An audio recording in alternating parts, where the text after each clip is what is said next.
Պարոն Փաշինյան, Ռուսաստանը արդեն իսկ սկսել է վադրության մեջ դնել հայ տնտեսվարողներին, մասնավորապես ծաղիկի ու կոնյակի շուկայի տնտեսվարողները մեծ խնդիրների առաջ են կանգնել, եթե խնդիրները ընդլայնվի, ինչի մասին նաև խոսում են ռուս փորձագետներն ու վերլուծաբանները,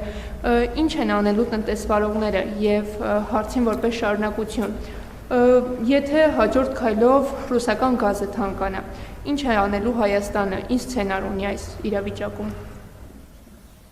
Շվեյկը ասում էր, եթե իմ մորաքույրը տղամարդ լիներ, ես նրան քեռի կասեի։ Հիմա գալիս եք եթե։ Իսկ եթե չլինի, ինչ են անելու նրանք, ովքեր հիմա ասում են, որ եթե լինի, ինչ է անելու կառավարությունը։ Հայաստանը վաղուց պատրաստ է բոլոր սցենարներին, բայց ելի ուզում եմ ասել, որ ամեն դեպք պետք է խորանալ, փաստական հանգամանքը նայել, որովհետև չի կարելի տենց մի հատ ընդհանուր պատկեր նկարագրել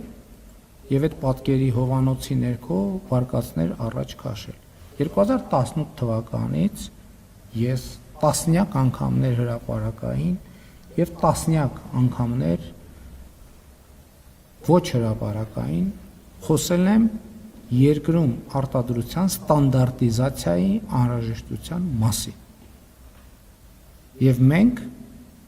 միլիոնավոր դոլարներ ենք հատկացրել տնտեսությանը, որպեսզի իրենց արտադրանքը ստանդարտիզացիայի ենթարկեն։ Արգելի գործընկերներ։ Ես չեմ տեսնում խնդիրներ։ Այն խնդիրները, որ կան, որոնք կապված են տնտեսության արդիականացման, այսօր կառավարության նիստում էլ էկոնոմիկայի նախարարը դրան անդրադարձավ, որոնք վերաբերում են տնտեսության արդիականացմանը, մենք աջակցել ենք, աջակցում ենք եւ շարունակելու ենք աջակցել տնտեսվարողներին։ Բայց մենք նաեւ համաձայն չենք, որ այդ թվում տեխնիկական խնդիրները փորձ արվեն քաղաքական հովանոցի ներքո այլ կերպ ներկայացնել։ Եվրասիական տնտեսական միությունում կան հստակ ապրանքների, ծառայությունների, ֆինանսական միջոցների եւ աշխատուժի ազատ տեղաշարժի մասին կարգավորումներ եւ այդ կարգավորումները գործում են, այդ թվում մեր որոշմամբ, այդ թվում իմ որոշմամբ, որպես Եվրասիական տնտեսական միության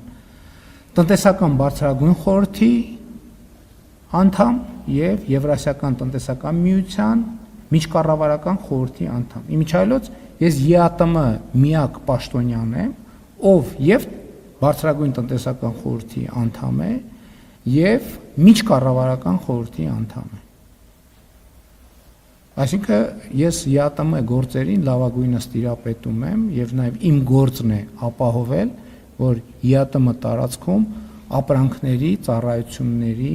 ֆինանսական միջոցների եւ աշխատուժի ազատ հոսք տեղի ունենա։ Եվ ես դա կապահովեմ։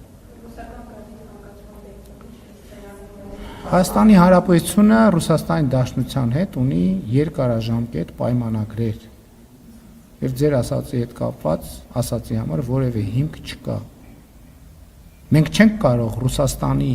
եւ որևէ այլ երկրի հետ հարաբերվել այն տրամաբանությամբ կամ երկիրը մի կողմ երկու սուբյեկտ չեն կարող իրար հետ հարաբերվել այն տրամաբանությամբ, որ կողմերից մեկը մտածի, որ դիմացի կողմը այս պայմանագիրն էլ է խախտելու, այս պայմանագիրն էլ է խախտելու, այս պայմանագիրն էլ է խախտելու, այս պայմանագիրն էլ է խախտելու, էս էլ է խախտելու, էս էլ։ Այդ նշանակում է այդ խախտող կողմը ասում է ես սուբյեկտ չեմ պայմանագրային, ո՞նց կարա տենց բան տեղի ունենա։ Շնորհակալություն, հաջորդ հարցը